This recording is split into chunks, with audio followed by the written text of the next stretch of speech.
The Histories of Herodotus. Continued. Disc 2. The fifth book, entitled Terpsicore.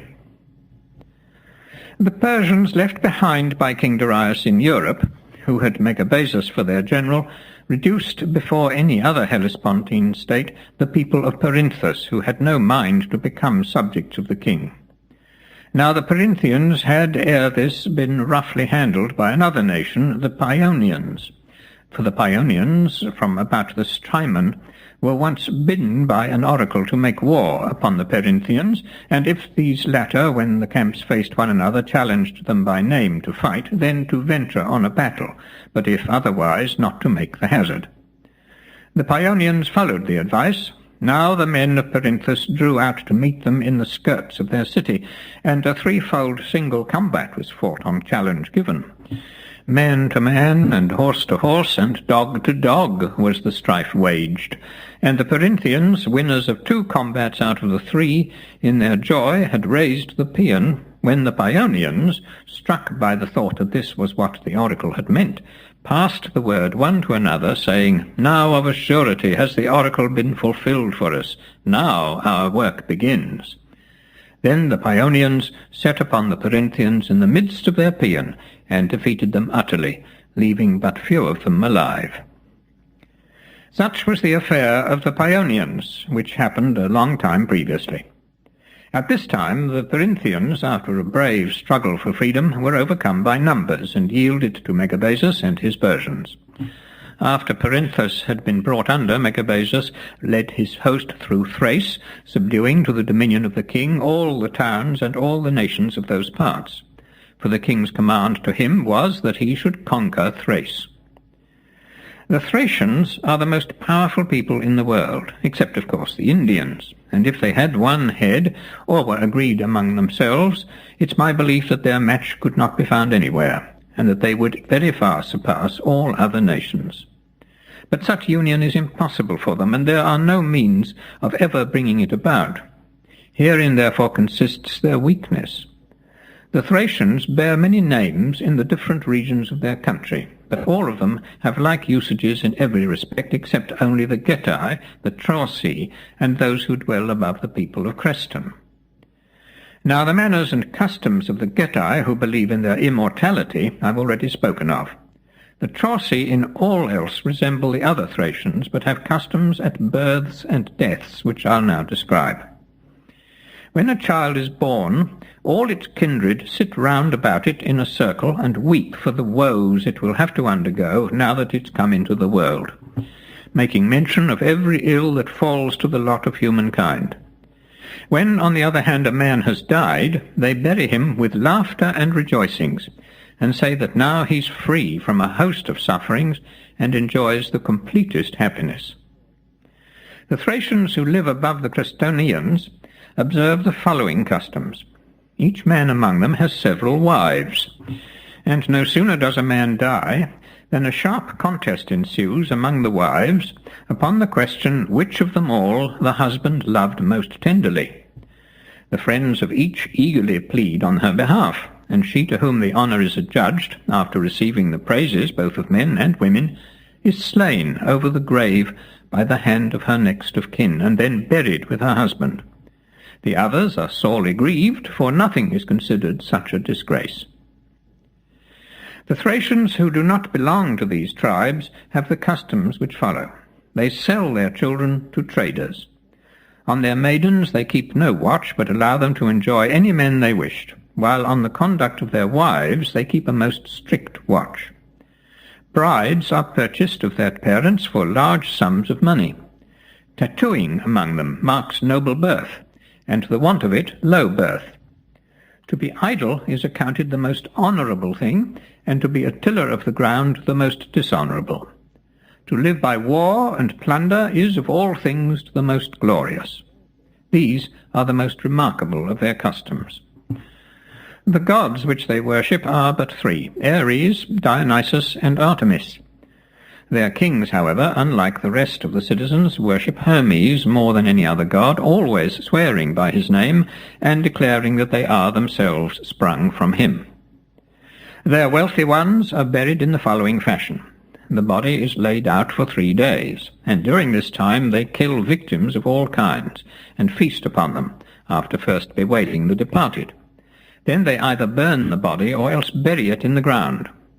Lastly, they raise a mound over the grave and hold games of all sorts, wherein the single combat is awarded the highest prize. Such is the mode of burial among the Thracians. As regards the region lying north of this country, no one can say with any certainty what men inhabit it. It appears that you no sooner cross the Ister than you enter on an interminable wilderness.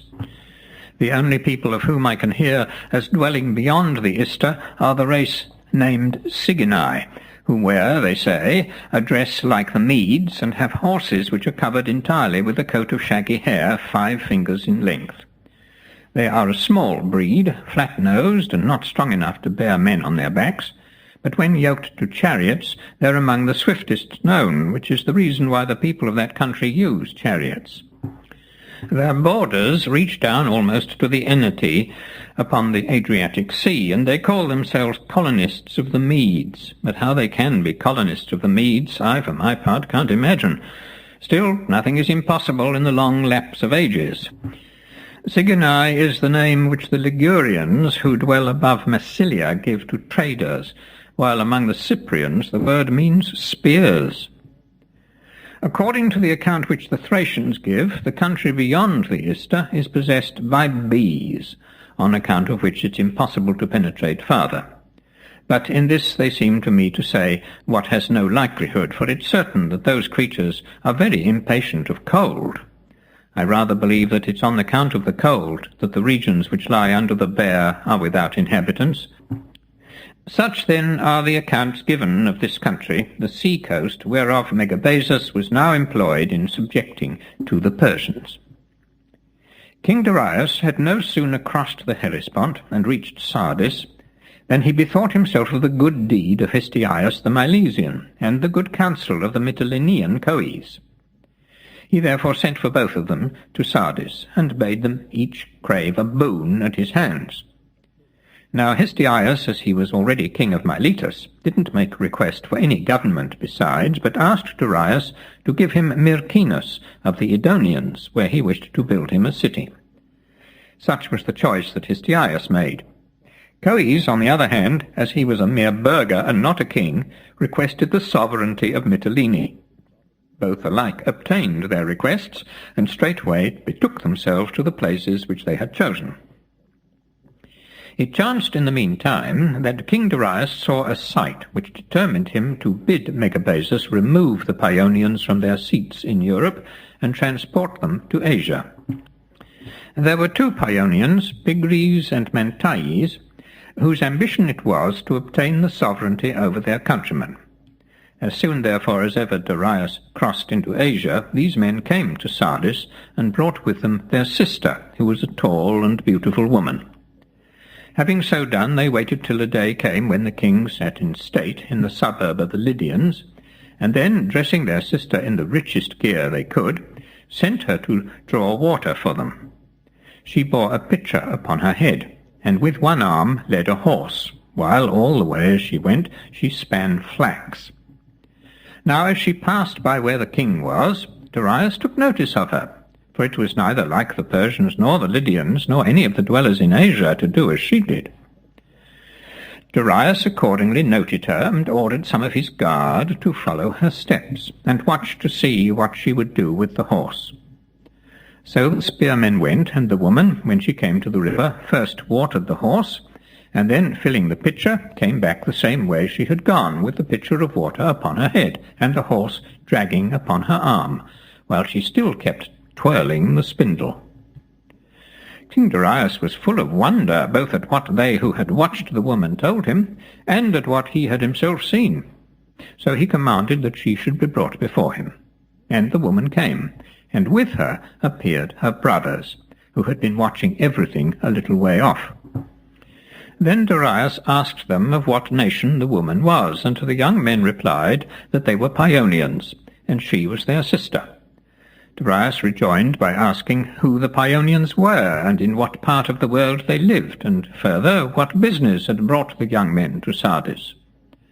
Then the brothers told him they had come to put themselves under his power, and Paeonia was a country upon the river Strymon, and the Strymon was at no great distance from the Hellespont. The Paeonians, they said, were colonists of the Teucrians from Troy. When they had thus answered his questions, Darius asked if all the women of their country worked so hard. Then the brothers eagerly answered yes, for this was the very object with which the whole thing had been done. So Darius wrote letters to Megabazus, the commander whom he had left behind in Thrace, and ordered him to remove the Paeonians from their own land and bring them into his presence, men, women, and children. And straightway a horseman took the message and rode at speed to the Hellespont, and crossing it gave the paper to Megabazus. Then Megabazus, as soon as he had read it, and procured guides from Thrace, made war upon Paeonia. Now when the Paeonians heard that the Persians were marching against them, they gathered themselves together and marched down to the sea-coast, since they thought the Persians would endeavour to enter their country on that side. Here then they stood in readiness to oppose the army of Megabazus. But the Persians, who knew that they had collected, and were gone to keep guard at the pass near the sea, got guides, and taking the inland route before the Paeonians were aware, poured down upon their cities, from which the men had all marched out, and finding them empty, easily got possession of them. Then the men, when they heard that all their towns were taken, scattered this way and that to their homes, and gave themselves up to the Persians. And so these tribes of the Paeonians, to wit, the Syro-Paeonians, the Paeopleans, and all the others as far as Lake Prasius, were torn from their seats and led away into Asia.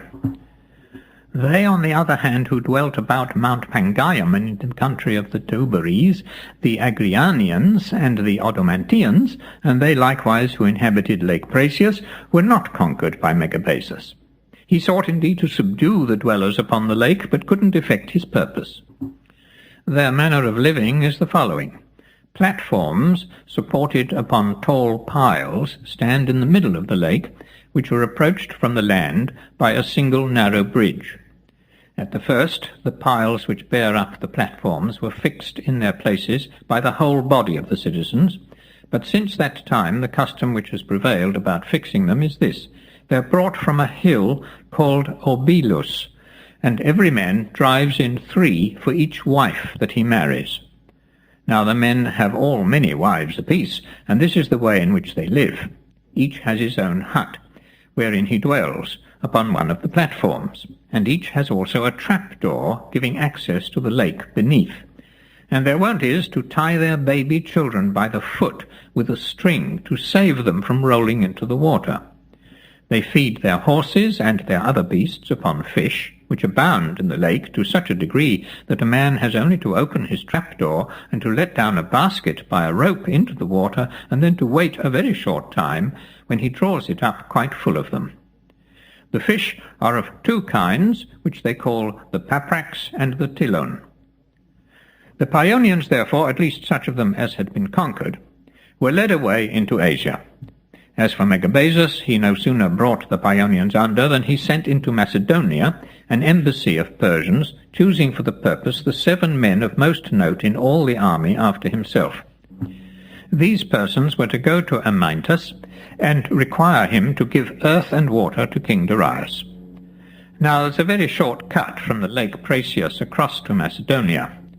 Quite close to the lake is the mine which yielded afterwards a talent of silver a day to Alexander, and from this mine you have only to cross the mountain called Disorum to find yourself in the Macedonian territory.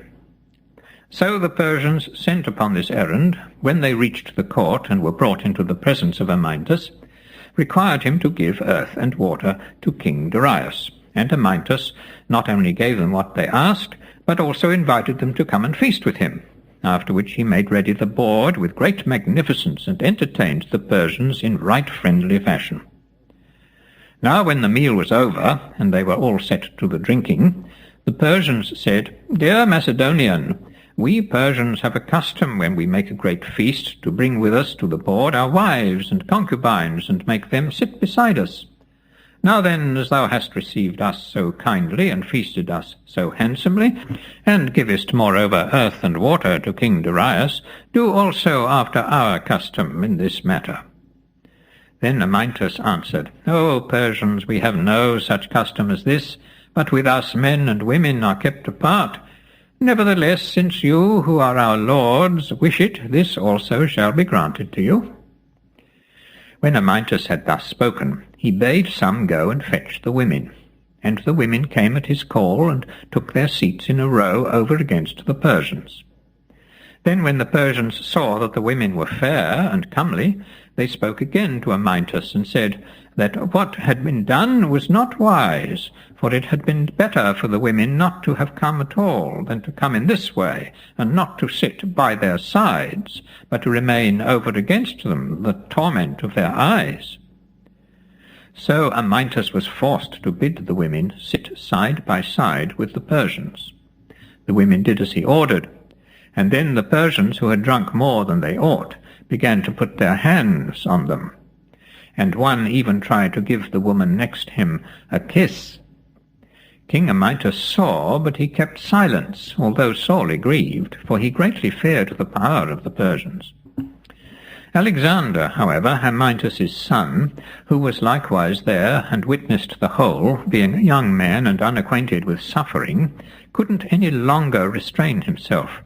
He therefore, full of wrath, spoke thus to Amyntas, Dear father, thou art old, and should spare thyself. Rise up from table, and go take thy rest. Do not stay out the drinking. I will remain with the guests, and give them all that is fitting.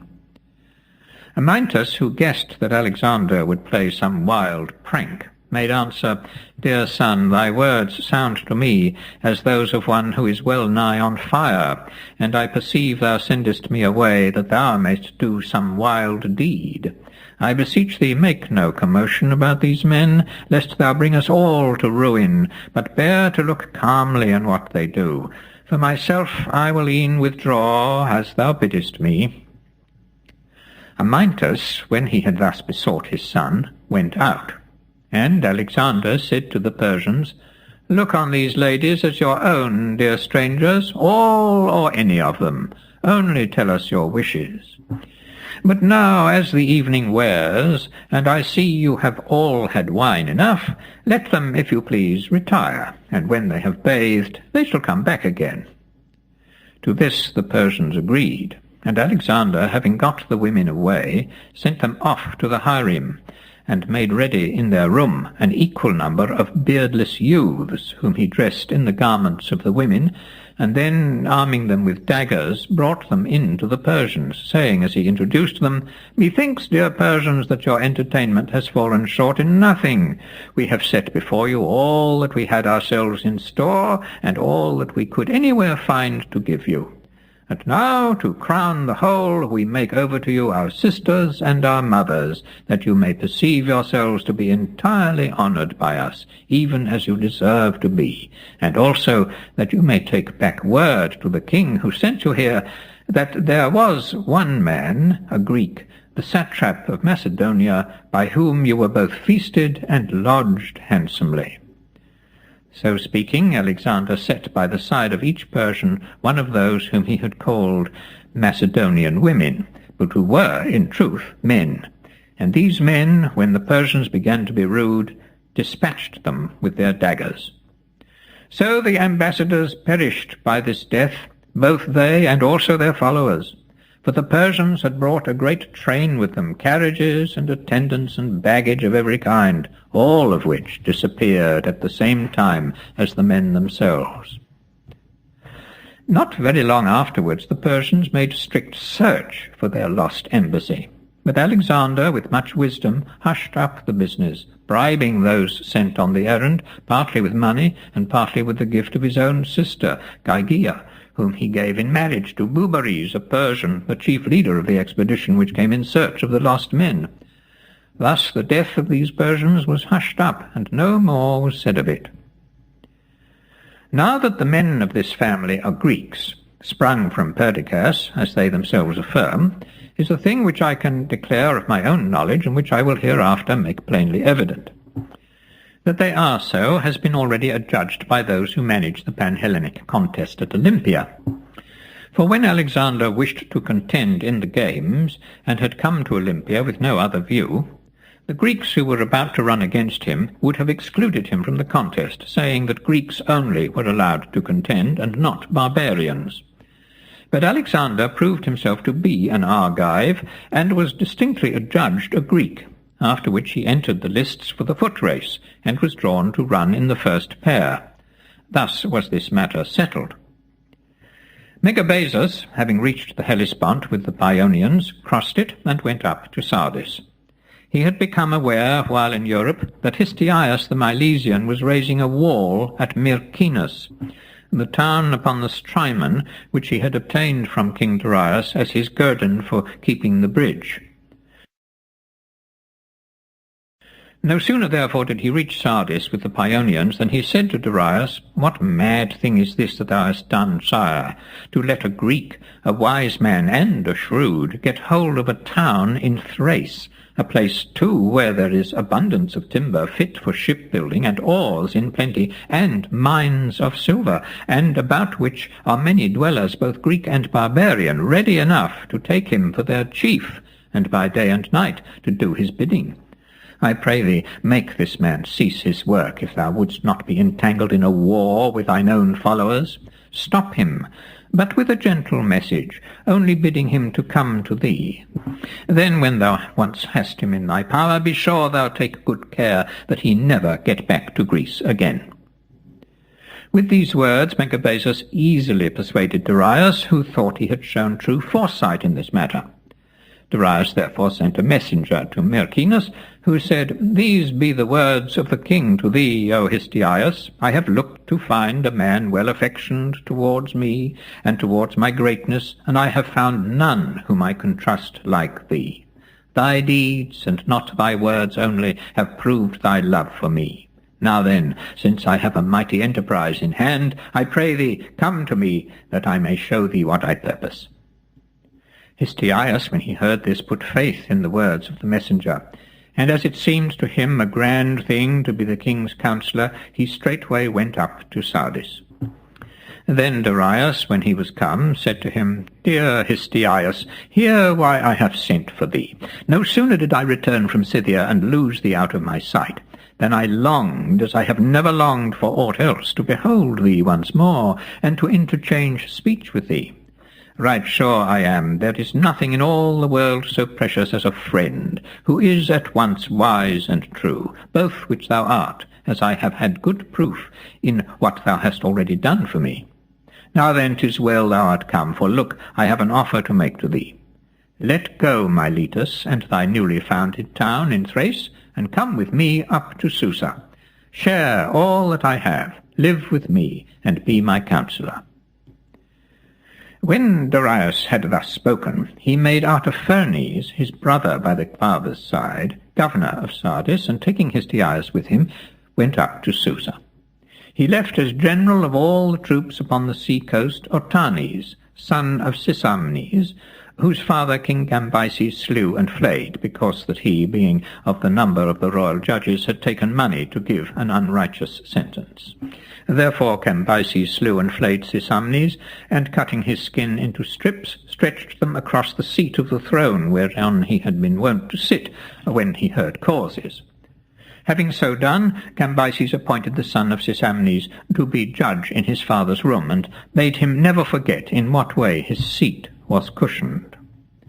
Accordingly, this Otanes, who had occupied so strange a throne, became the successor of Megabazus in his command, and took first of all Byzantium and Chalcedon, then Antandrus in the Troas, and next Lamponium. This done, he borrowed ships of the Lesbians, and took Lemnos and Imbrus, which were still inhabited by the Pelasgians. Now the Lemnians stood on their defence, and fought gallantly.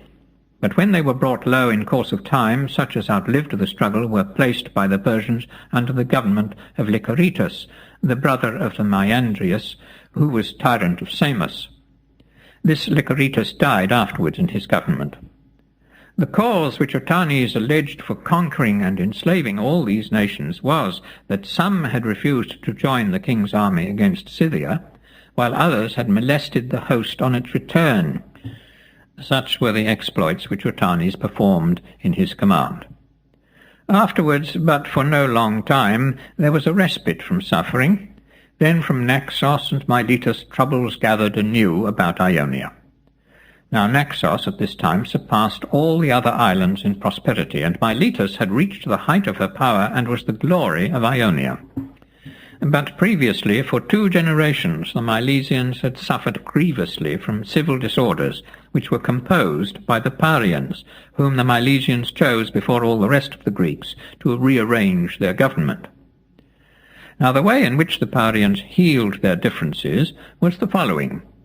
A number of the chief Parians came to Miletus, and when they saw in how ruined a condition the Milesians were, they said they would like first to go over their country. So they went through all Milesia, and on their way, whenever they saw in the waste and desolate country any land that was well farmed, they took down the names of the owners in their tablets. And having thus gone through the whole region, and obtained after all but few names, they called the people together on their return to Miletus, and made proclamation that they gave the government into the hands of those persons whose lands they had found well farmed. For they thought it likely, they said, that the same persons who had managed their own affairs well would likewise conduct aright the business of the state. The other Milesians, who in time past had been at variance, they placed under the rule of these men. Thus was the Milesian government set in order by the Parians. It was, however, from the 2 cities above mentioned that troubles began now to gather again about Ionia, and this is the way in which they arose. Certain of the rich men had been banished from Naxos by the commonalty, and upon their banishment had fled to Miletus. Aristagoras, son of Molpagoras, the nephew and likewise the son-in-law of Histiaeus, son of Lysagoras, who was still kept by Darius at Susa, happened to be regent of Miletus at the time of their coming. For the kingly power belonged to Histiaeus, but he was at Susa when the Naxians came.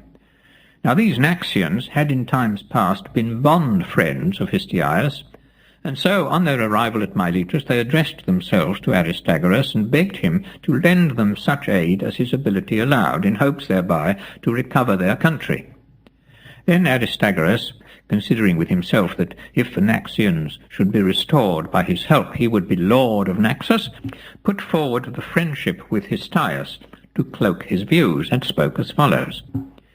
I can't engage to furnish you with such a power as were needful to force you against their will upon the Naxians who hold the city, for I know they can bring into the field 8,000 bucklers, and have also a vast number of ships of war. But I will do all that lies in my power to get you some aid, and I think I can manage it in this way. Artaphernes happens to be my friend. Now he's a son of Hystaspes, and brother to King Darius. All the sea-coast of Asia is under him, and he has a numerous army and numerous ships. I think I can prevail on him to do what we require. When the Naxians heard this, they empowered Aristagoras to manage the matter for them as well as he could, and told him to promise gifts and pay for the soldiers, which they said they would readily furnish, since they had great hope that the Naxians, so soon as they saw them returned, would render them obedience, and likewise the other islanders, for at that time not one of the Cyclades was subject to King Darius. So Aristagoras went to Sardis, and told Artaphernes that Naxos was an island of no great size, but a fair land and fertile, lying near Ionia, and containing much treasure and a vast number of slaves. Make war then upon this land, he said, and reinstate the exiles. For if thou wilt do this, first of all, I have very rich gifts in store for thee, besides the cost of the armament, which it's fair that we who are the authors of the war should pay.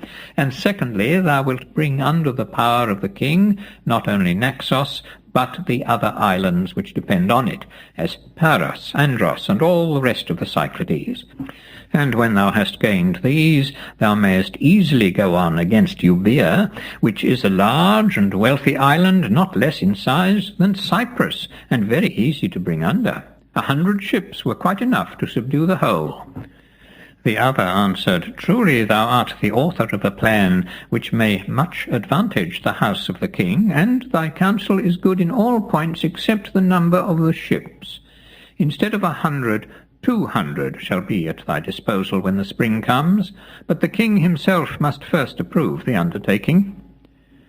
When Aristagoras heard this, he was greatly rejoiced, and went home in good heart to Miletus. And Artaphernes, after he had sent a messenger to Susa to lay the plans of Aristagoras before the king, and received his approval of the undertaking, made ready a fleet of 200 triremes, and a vast army of Persians and their confederates.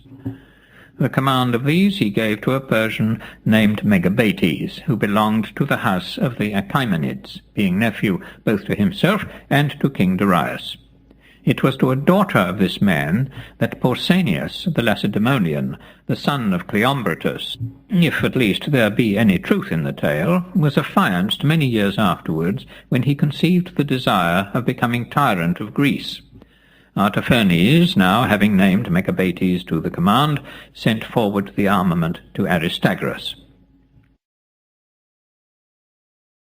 Megabates set sail, and touching at Miletus, took on board Aristagoras with the Ionian troops and the Naxians, after which he steered, as he gave out, for the Hellespont. And when he reached Chios, he brought the fleet to anchor off Caucasa, being minded to wait there for a north wind, and then sail straight to Naxos. The Naxians, however, were not to perish at this time, and so the following events were brought about. As Megabates went his rounds to visit the watches on board the ships, he found a Myndian vessel upon which there was none set. Full of anger at such carelessness, he bade his guards to seek out the captain, one Scylax by name, and thrusting him through one of the holes in the ship's side, to fasten him there in such a way that his head might show outside the vessel, while his body remained within. When Scylax was thus fastened, one went and informed Aristagoras that Megabates had bound his Myndian friend, and was entreating him shamefully. So he came and asked Megabates to let the man off, but the Persian refused him, whereupon Aristagoras went himself and set Scylax free. When Megabates heard this, he was still more angry than before, and spoke hotly to Aristagoras. Then the latter said to him, What hast thou to do with these matters? Wert thou not sent here by Artaphernes to obey me, and to sail whithersoever I ordered? Why dost meddle so? Thus spake Aristagoras. The other, in high dudgeon at such language, waited till the night, and then dispatched a boat to Naxos to warn the Naxians of the coming danger.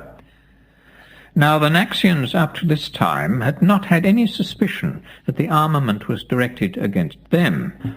As soon, therefore, as the message reached them, forthwith they brought within their walls all that they had in the open field, and made themselves ready against a siege by provisioning their town both with food and drink. Thus was Naxos placed in a posture of defence, and the Persians, when they crossed the sea from Chios, found the Naxians fully prepared for them. However, they sat down before the place and besieged it for 4 whole months.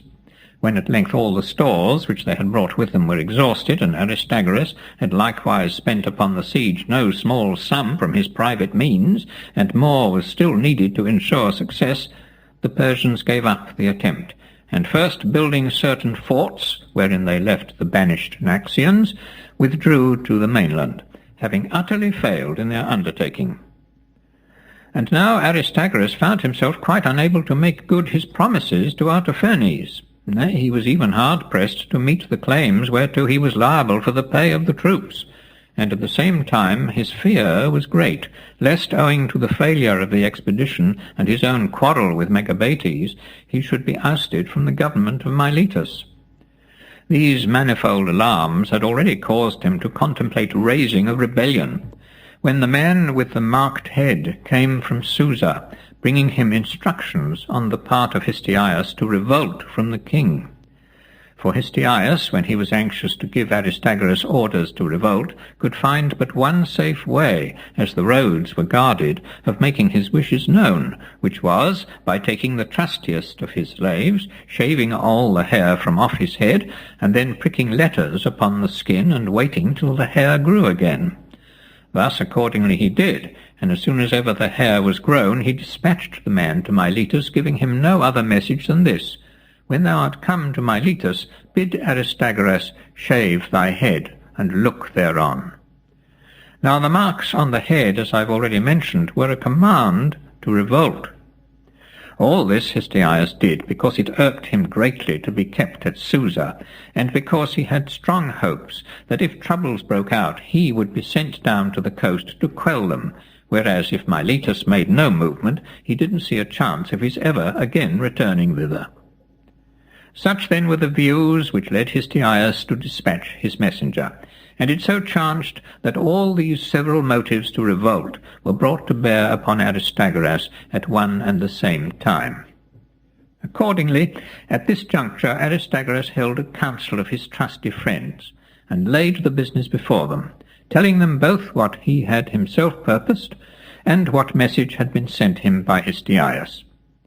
At this council all his friends were of the same way of thinking, and recommended revolt, except only Herodotus the historian.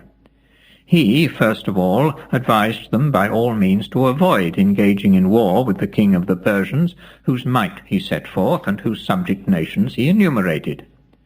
As, however, he couldn't induce them to listen to this counsel, he next advised them that they should do all that lay in their power to make themselves masters of the sea. There was one only way, he said, so far as he could see, of their succeeding in this. Miletus was, he knew, a weak state, but if the treasures in the temple of the Branchidae, which Croesus the Lydian gave to it, were seized, he had strong hopes that the mastery of the sea might be thereby gained. At least it would give them money to begin the war, and would save the treasures from falling into the hands of the enemy. Now these treasures were of very great value, as I showed in the first part of my history. The assembly, however, rejected the counsel of Herodotus, while nevertheless they resolved upon a revolt.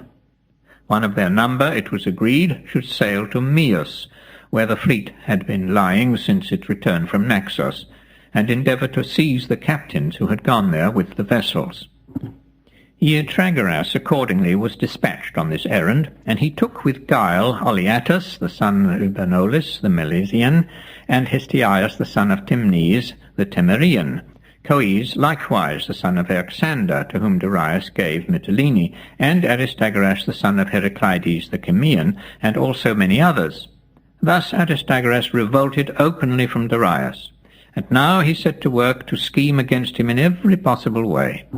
First of all, in order to induce the Milesians to join heartily in the revolt, he gave out that he laid down his own lordship over Miletus, and in lieu thereof established a commonwealth.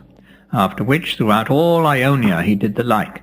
For from some of the cities he drove out their tyrants, and to others, whose goodwill he hoped thereby to gain, he handed theirs over, thus giving up all the men whom he had seized at the Naxian fleet, each to the city whereto he belonged. Now the Mytileneans had no sooner got Coes into their power than they led him forth from the city and stoned him. The Chimaeans, on the other hand, allowed their tyrant to go free, as likewise did most of the others, and so this form of government ceased throughout all the cities.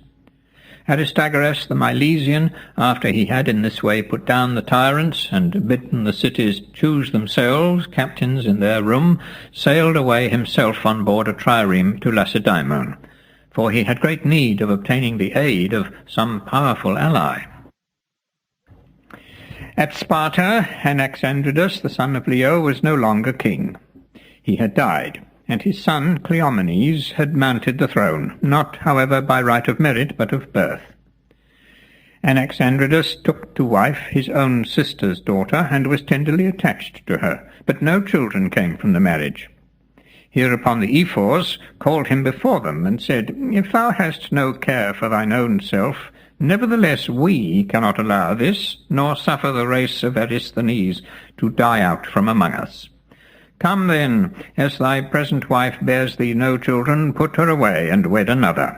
So wilt thou do what is well-pleasing to the Spartans. Anaxandridas, however, refused to do as they required, and said it was no good advice the Ephors gave to bid him put away his wife when she had done no wrong, and take to himself another. He therefore declined to obey them. Then the Ephors and elders took counsel together, and laid this proposal before the king. Since thou art so fond, as we see thee to be, of thy present wife, do what we now advise, and gainsay us not, lest the Spartans make some unwonted decree concerning thee. We ask thee not now to put away thy wife to whom thou art married. Give her still the same love and honour as ever, but take thee another wife beside, who may bear thee children. When he heard this offer, Anaxandridas gave way, and henceforth he lived with 2 wives in 2 separate houses, quite against all Spartan custom. In a short time the wife whom he had last married bore him a son, who received the name of Cleomenes, and so the heir to the throne was brought into the world by her. After this, the first wife also, who in time past had been barren, by some strange chance conceived, and came to be with child. Then the friends of the second wife, when they heard a rumour of the truth, made a great stir, and said it was a false boast, and she meant, they were sure, to bring forward as her own a supposititious child. So they raised an outcry against her, and therefore, when her full time was come, the Ephors, who were themselves incredulous, sat round her bed, and kept a strict watch on the labour. At this time then she bore Dorieus, and after him quickly Leonidas, and after him again quickly Cleombrotus. Some even say that Leonidas and Cleombrotus were twins. On the other hand, the second wife, the mother of Cleomenes, who was a daughter of Prinetadas, the son of Demarminus, never gave birth to a second child. Now Cleomenes, it said, was not right in his mind. Indeed, he verged on madness, while Dorieus surpassed all his co-mates and looked confidently to receiving the kingdom on the score of merit. When, therefore, after the death of Anaxandridas, the Spartans kept to the law, and made Cleomenes, his eldest son, king in his room, Dorieus, who had imagined that he should be chosen, and who couldn't bear the thought of having such a man as Cleomenes to rule over him, asked the Spartans to give him a body of men, and left Sparta with them in order to found a colony. However, he neither took counsel of the oracle at Delphi as to the place whereto he should go, nor observed any of the customary usages, but left Sparta in dudgeon, and sailed away to Libya under the guidance of certain men who were Therians. These men brought him to Knips, where he colonized a spot which hasn't its equal in all Libya, on the banks of a river. But from this place he was driven in the 3rd year by the Maesians, the Libyans, and the Carthaginians. Dorieus returned to the Peloponnese, whereupon Antichares the Eleonian gave him a counsel which he got from the oracles of Laius, to found the city of Heraclea in Sicily. The whole country of Eryx belonged, he said, to the Heracleids, since Heracles himself conquered it. On receiving this advice, Dorieus went to Delphi to inquire of the oracle whether he should take the place to which he was about to go.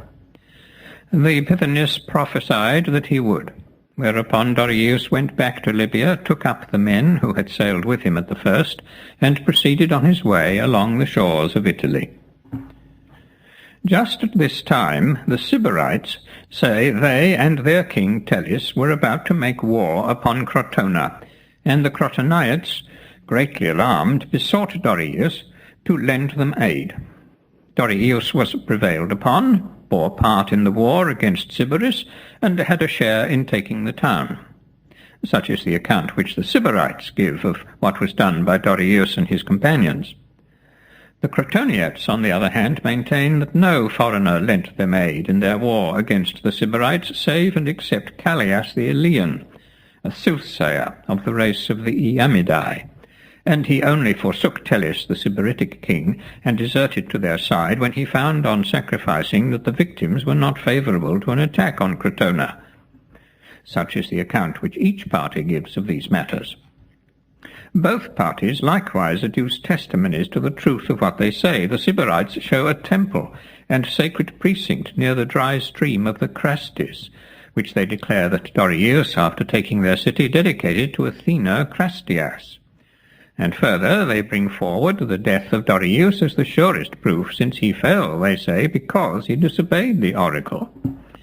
For had he in nothing varied from the directions given him, but confined himself to the business on which he was sent, he would assuredly have conquered the Erysian territory and kept possession of it, instead of perishing with all his followers.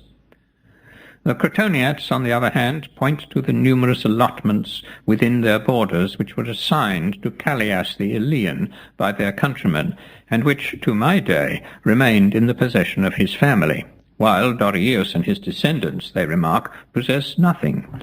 Yet if Dorieus had really helped them in the Sybaritic war, he would have received very much more than Callias. Such are the testimonies which are adduced on either side. It's open to every man to adopt whichever view he deems the best. Certain Spartans accompanied Dorieus on his voyage as co-founders, to wit, Thessalus, Peribates, Callias, and Eurylion. These men and all the troops under their command reached Sicily, but there they fell in a battle wherein they were defeated by the Egestians and Phoenicians, only one, Eurylion, surviving the disaster. He then, collecting the remnants of the beaten army, made himself master of Minoa, the Seleucian colony, and helped the Seleucians to throw off the yoke of their tyrant Pythagoras. Having upset Pythagoras, he sought to become tyrant in his room, and even reigned at Selinus for a brief space, but after a while the Seleucians rose up in revolt against him, and though he fled to the altar of Zeus Agorius, they notwithstanding put him to death. Another man who accompanied Dorieus and died with him was Philip, the son of Butacidas, a man of Crotona, who, after he had been betrothed to a daughter of Tellus the Sybarite, was banished from Crotona, whereupon his marriage came to naught, and he in his disappointment took ship and sailed to Cyrene. From thence he became a follower of Dorieus, furnishing to the fleet a trireme of his own, a crew of which he supported at his own charge. This Philip was an Olympian victor, and the handsomest Greek of his day. His beauty gained him honours at the hands of the Egestians, which they never accorded to anyone else, for they raised a hero temple over his grave, and they still worship him with sacrifices. Such, then, was the end of Dorieus, who, if he had brooked the rule of Cleomenes and remained in Sparta, would have been king of Lacedaemon, since Cleomenes, after reigning no great length of time, died without male offspring, leaving behind him an only daughter, by name Gorgo. Cleomenes, however, was still king when Aristagoras, tyrant of Miletus, reached Sparta. At their interview, Aristagoras, according to the report of the Lacedaemonians, produced a bronze tablet, whereupon the whole circuit of the earth was engraved, with all its seas and rivers. Discourse began between the two, and Aristagoras addressed the Spartan king in these words following: "Think it not strange, O King Cleomenes, that I have been at the pains to sail hither, for the posture of affairs, which I will now recount unto thee, made it fitting. Shame and grief is it indeed to none so much as to us, that the sons of the Ionians should have lost their freedom, and come to be the slaves of others. But yet it touches you likewise, O Spartans, beyond the rest of the Greeks, inasmuch as the preeminence over all Greece appertains to you. We beseech you, therefore, by the common gods of the Grecians, to deliver the Ionians, who are your own kinsmen, from slavery. Truly the task isn't difficult, for the barbarians are an unwarlike people, and you are the best and bravest warriors in the whole world. Their mode of fighting is the following. They use bows and arrows and a short spear. They wear trousers in the field and cover their heads with turbans. So easy are they to vanquish. Know, too, that the dwellers in these parts have more good things than all the rest of the world put together, gold and silver and brass and embroidered garments, beasts of burthen and bondservants, all which, if you only wish it, you may soon have for your own. The nations border on one another, in the order which I will now explain. Next to these Ionians, here he pointed with his finger to the map of the world, which was engraved upon the tablet which he had brought with him, these Lydians dwell. Their soil is fertile, and few people are so rich in silver. Next to them, he continued, come these Phrygians, who have more flocks and herds than any race that I know, and more plentiful harvests.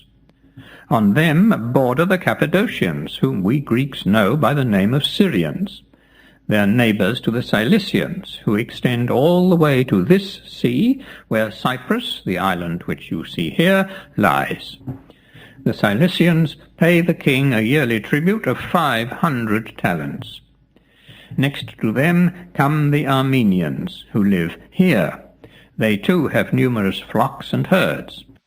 After them come the Mattiani, inhabiting this country. Then Kysia, this province, where you see the river Coaspes marked, and likewise the town Susa upon its banks, where the great king holds his court, and where the treasuries are in which his wealth is stored. Once masters of this city, you may be bold to vie with Zeus himself for riches. In the wars which ye wage with your rivals of Messenia, with them of Argos, likewise, and of Arcadia, about paltry boundaries and strips of land not so remarkably good, ye contend with those who have no gold, nor silver even, which often give men heart to fight and die. Must ye wage such wars? And when ye might so easily be lords of Asia, will ye decide otherwise?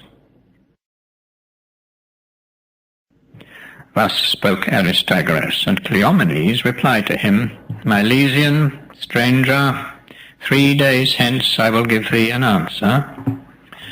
So they proceeded no further at that time.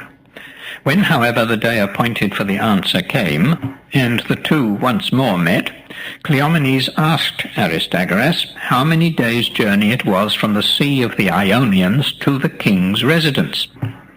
Hereupon Aristagoras, who had managed the rest so cleverly, and succeeded in deceiving the king, tripped in his speech and blundered, for instead of conceding the truth, as he ought to have done if he wanted to induce the Spartans to cross into Asia, he said plainly that it was a journey of 3 months. Cleomenes caught at the words, and preventing Aristagoras from finishing what he had begun to say concerning the road, addressed him thus, Milesian stranger, quit Sparta before sunset. This is no good proposal that thou makest to the Lacedaemonians, to conduct them a distance of 3 months' journey from the sea. When he had thus spoken, Cleomenes went to his home. But Aristagoras took an olive bough in his hand, and hastened to the king's house, where he was admitted by reason of his suppliant's guise. Gorgo, the daughter of Cleomenes, and his only child, a girl of about 8 or 9 years of age, happened to be there, standing by her father's side. Aristagoras, seeing her, requested Cleomenes to send her out of the room before he began to speak with him. But Cleomenes told him to stay on, and not mind the child. So Aristagoras began with a promise of 10 talents, if the king would grant him his request, and when Cleomenes shook his head, continued to raise his offer till it reached 50 talents. Whereupon the child spoke. Father, she said, get up and go, or the stranger will certainly corrupt thee. Then Cleomenes, pleased at the warning of his child, withdrew, and went into another room. Aristagoras quitted Sparta for good, not being able to discourse any more concerning the road which led up to the king. Now the true account of the road in question is the following. Royal stations exist along its whole length, and excellent caravansaries, and throughout it traverses an inhabited tract and is free from danger. In Lydia and Phrygia there are 20 stations within a distance of 94.5 parasangs. On leaving Phrygia, the Halys has to be crossed, and here are gates, through which you must needs pass ere you can traverse the stream. A strong force guards this post. When you've made the passage and are come into Cappadocia, 28 stations and 104 parasangs bring you to the borders of Cilicia, where the road passes through 2 sets of gates, at each of which there is a guard posted. Leaving these behind, you go on through Cilicia, where you find 3 stations in a distance of 15.5 parasangs. The boundary between Cilicia and Armenia is the river Euphrates, which is necessary to cross in boats. In Armenia, the resting places are 15 in number, and the distance is 56.5 parasangs.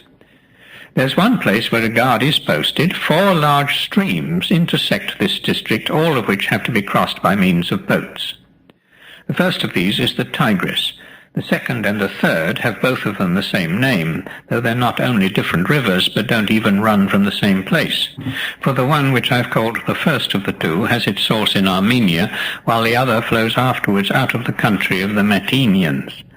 The fourth of the streams is called the Gindes, and this is the river which Cyrus dispersed by digging for it 360 channels. Leaving Armenia and entering the Mantinean country, you have 4 stations. These passed, you find yourself in Kisia, where 11 stations and 42.5 parasangs bring you to another navigable stream, the Coaspes, on the banks of which the city of Susa is built.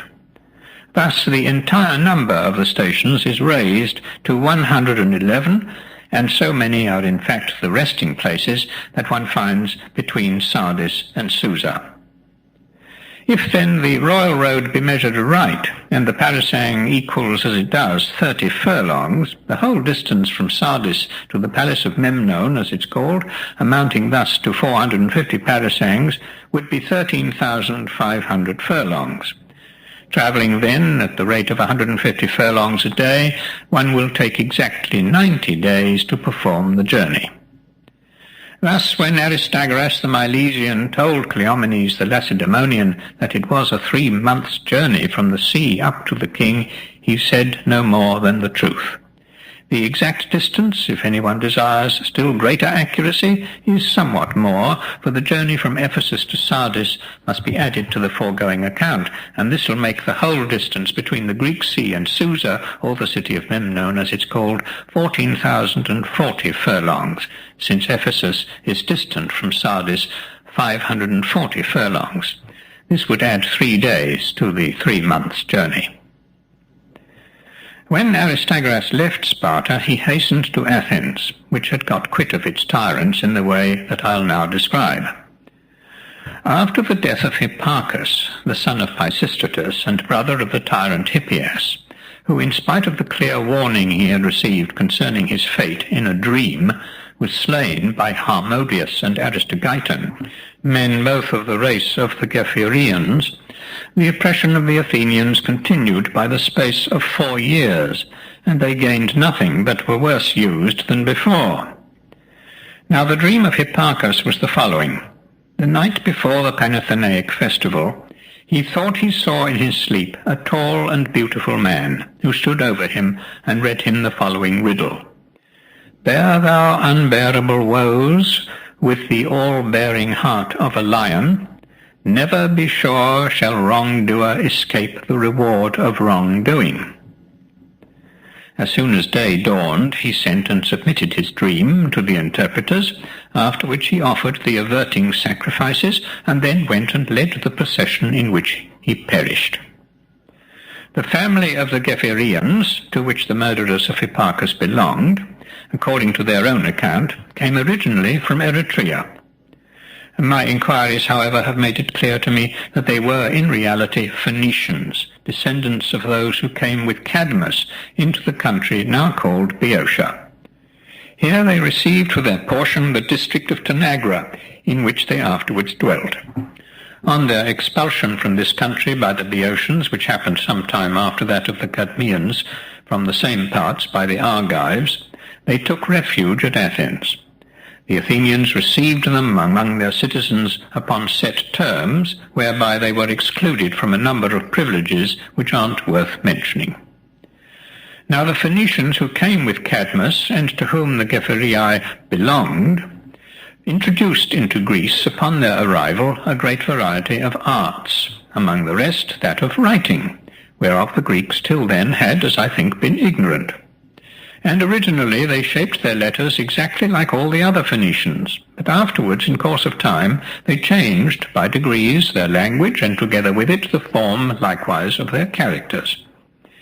Now the Greeks who dwelt about those parts at that time were chiefly the Ionians. The Phoenician letters were accordingly adopted by them, but with some variation in the shape of a few, and so they arrived at the present use, still calling the letters Phoenician, as justice required, after the name of those who were the first to introduce them into Greece.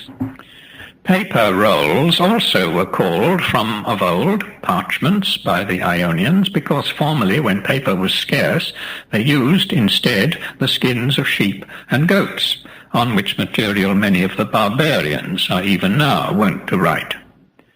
I myself saw Cadmean characters engraved upon some tripods in the temple of Apollo Ismenias in Boeotian Thebes, most of them shaped like the Ionian.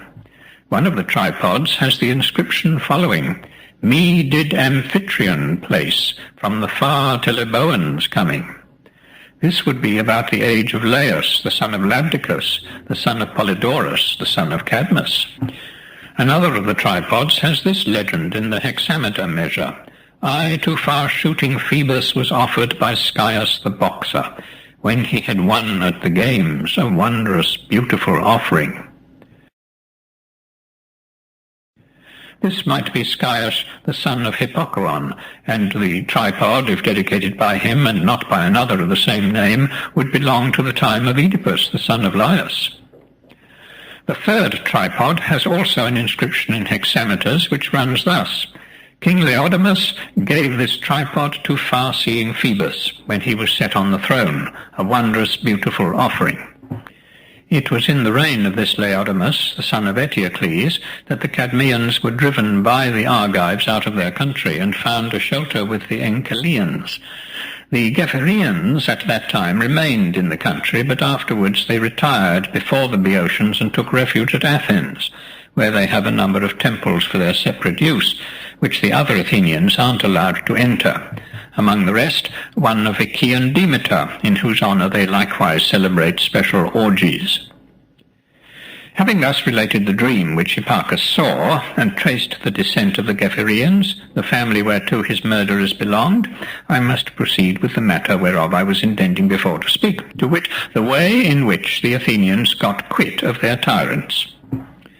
Upon the death of Hipparchus, Hippias, who was king, grew harsh towards the Athenians, and the Alcmeonidae, an Athenian family which had been banished by the Pisistratidae, joined the other exiles and endeavoured to procure their own return and to free Athens by force.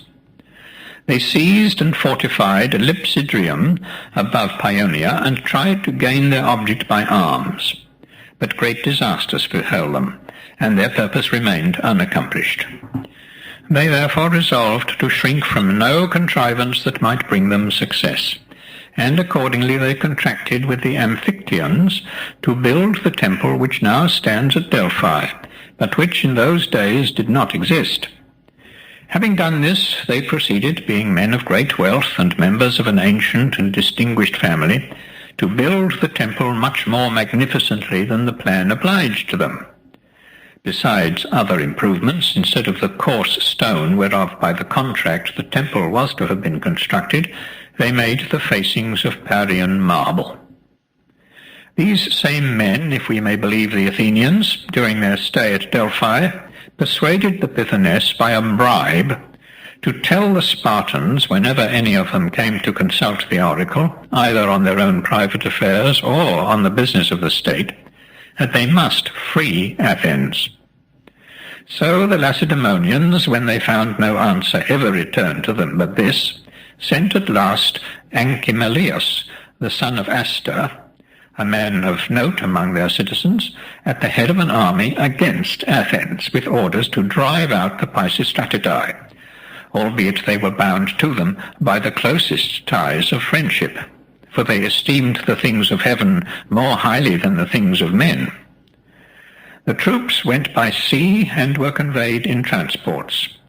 Anchimolius brought them to an anchorage at Phalerum, and there the men disembarked. But the Pisistratidae, who had previous knowledge of their intentions, had sent to Thessaly, between which country and Athens there was an alliance, with a request for aid.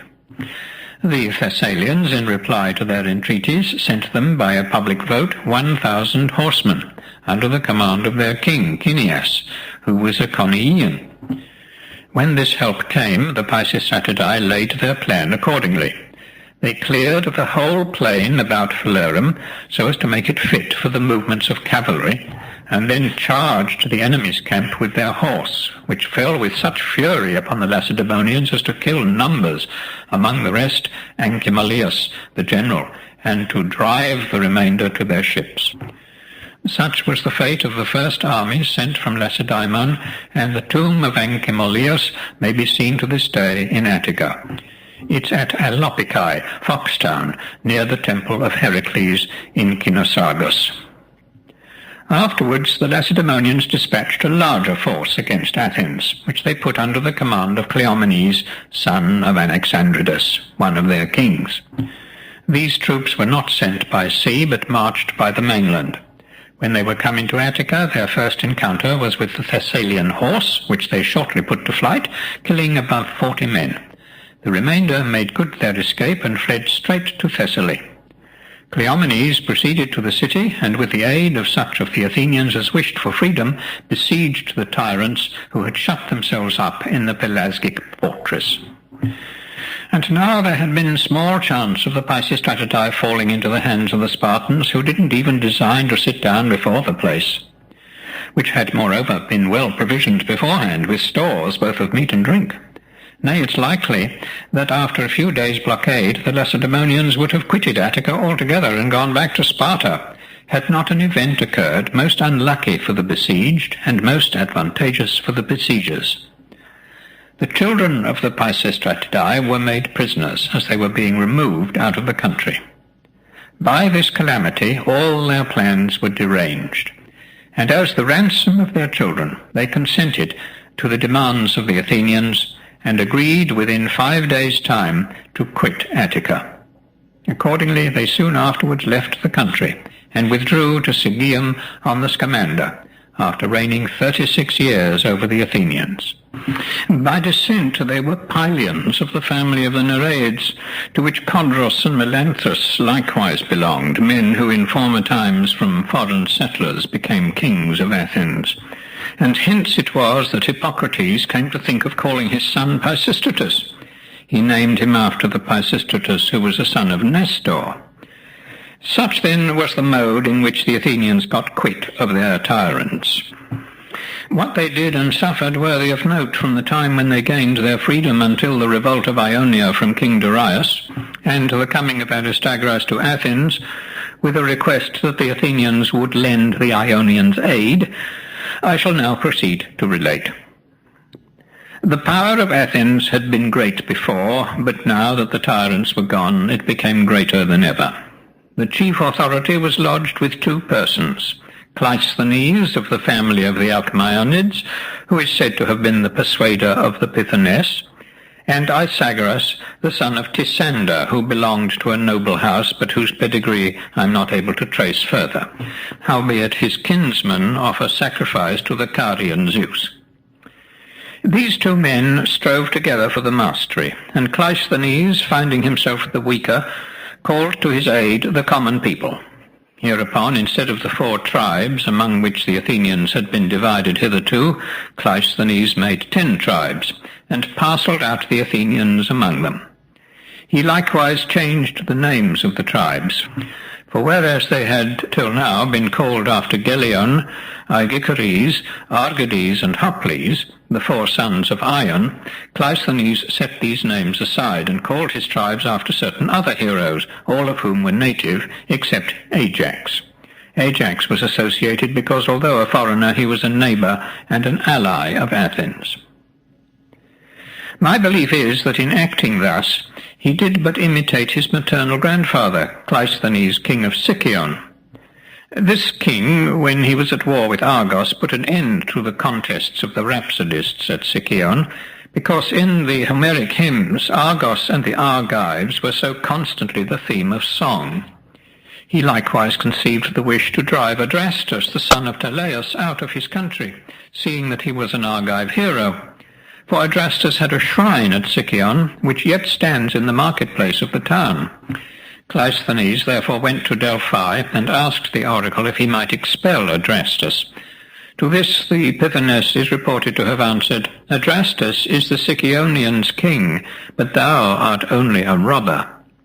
So when the god wouldn't grant his request, he went home and began to think how he might contrive to make Adrastus withdraw of his own accord. After a while he hit upon a plan which he thought would succeed.